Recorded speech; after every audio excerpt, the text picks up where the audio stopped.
Haleluya, haleluya. Yaani hakuna raha kama fresh anointing.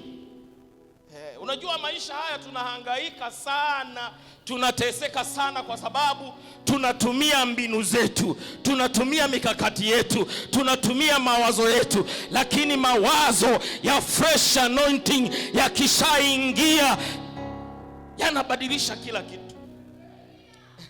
Hakuna kitu ambacho kinabadilisha mambo instantly, yani papo kwa papo.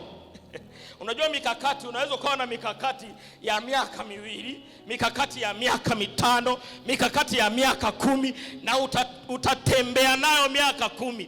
Unateseka, unasogea taratibu namna hii, unasogea taratibu namna hii kama kinyonga, kwa sababu unatumia nguvu zako, kwa sababu unatumia maarifa yako. Bwana Yesu asifiwe sana. Zekaria akasema sio kwa nguvu, sio kwa uweza, isipokuwa ni kwa uweza wa Roho Mtakatifu. Sio kwa majeshi, sio kwa silaha, isipokuwa ni kwa uweza wa Roho Mtakatifu. Bwana Yesu asifiwe sana. Elia alipokuwa naomba mvua baada ya miaka mitatu imepita, miaka mitatu iko kavu, hakuna mvua yoyote, hakuna majani yaliyoota, watu wanalia njaa, watu wanakula mavi ya punda, watu wanachinja watoto wao, wanawagawana, wanasema tutakula leo mtoto wako, tutamwanza kumla. Halafu walipomaliza kumla yule mtoto wake wa kwanza, wale wanawake akasema ya kwamba sasa ni zamu ya mtoto wako ya kumla mtoto wako.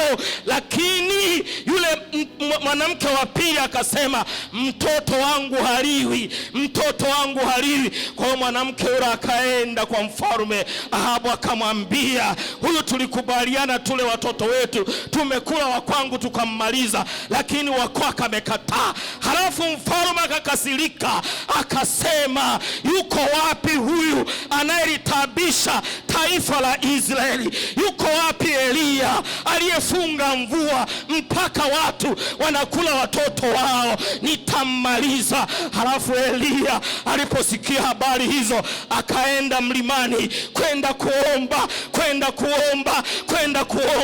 Baadaye akaona wingu kama kiganja. Alipoona lile wingu kama kiganja, akamwambia mtumishi wake, tukimbie mara moja, kwa sababu mvua kubwa inakuja kunyesha. Haleluya! Ndivyo unavyofanya upako. Upako unatoa ukame. Upako ukija juu yako, unaweza ukaimba wimbo mmoja, halafu wimbo huo mmoja ukalisha wewe, ukakulisha na familia yako, ukalisha na wadogo zako, ukalisha na taifa lako. Wimbo mmoja ukakupeleka Marekani, wimbo mmoja ukakupeleka New Zealand, wimbo mmoja ukakupeleka Kenya, wimbo mmoja ukakupa kibali cha kuingia Ikulu. Wimbo mmoja kwa fresh anointing. Unaiona hii jinsi ilivyo, fresh anointing ni raha.